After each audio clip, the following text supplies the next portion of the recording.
Hey, Cheryl Lazar from What's Trending at Nerd HQ from Comic-Con 2013 with Bob Orci, whose film Ender's Game is getting a ton of buzz here. So how does that feel for you, and why do you think audiences are just talking a lot about this film right now?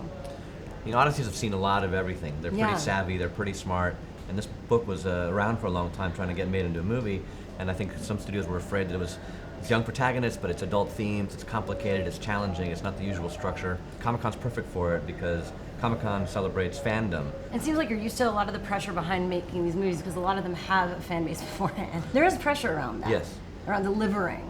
Yeah, you know, you gotta always shore up your base, as they say in politics, and so you don't want the first thing you do is to, piss off the fans who've kept this book alive or any pre-existing property. But they're also savvy enough to know that some things are gonna have to change, and that a book is not a movie, and that they're two different types of art inspired by a central premise or idea.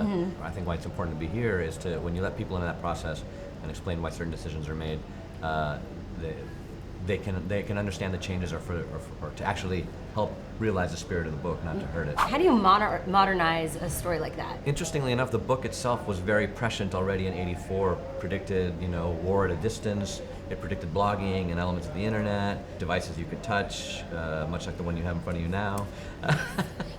So we didn't have to do a lot of updating. What we had to do is take it from the page and imagine what the things that he was talking about, how they would look. And also about casting the talent. You have some people that we know and some people that are not as known. How do you make those decisions? A lot of the cast came into place, actually behind the camera too, just because people loved the book from before and they wanted to see if they could be a part of bringing it to the screen. And what about Harrison Ford? Tell me about casting him and deciding on him for that role. Well, you think you're deciding on him, but really he's deciding on you. You sit down with him and he's interviewing you. And what he said when he read the script actually was that he's offered a lot of sci-fi, as you can imagine. He's read a lot of sci-fi, as you can imagine. And that this is one of the few rare ones where he felt it actually not only was a spectacle, but actually had something to say and had emotion. And that's why he did it. And does it intimidate you having someone like him who's been part of so many sci-fi, futuristic type of films, then throwing him into a scenario like this? It's very intimidating. Like, always being with him is sort of like being on a roller coaster. You're sort of half laughing and half scared. But he's a pro. He's seen it all. One time I asked him, "Hey, you've made enough movies. Do you ever want to direct?"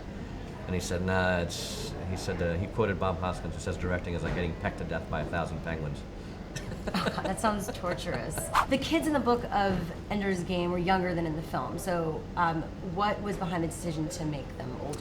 Well, they start younger in the book, and then they eventually reach the age of the protagonist here. So we compressed that time and made the story happen in less time, so that you could stay with our great actor.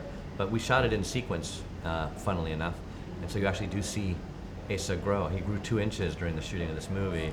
Wow. And because we shot it in sequence, his experience in the movie sort of mirrors the character's experience of coming and what am I doing and am I going to fit in, and eventually becoming this competent leader and simultaneously in front of the camera becoming a more confident actor. You've seen a UFO, haven't you? I've seen it online. Seems like some people have seen it. You ever seen one in the sky? Have you? I don't think so. Have you? No. But I saw one on the ground once. It like streaked by. I don't know what it was. I swear. No. Yes. Really? Yeah. In Texas, in like the flats of Texas. Of course in Texas. Of course in Texas. Of course in Texas. Yeah.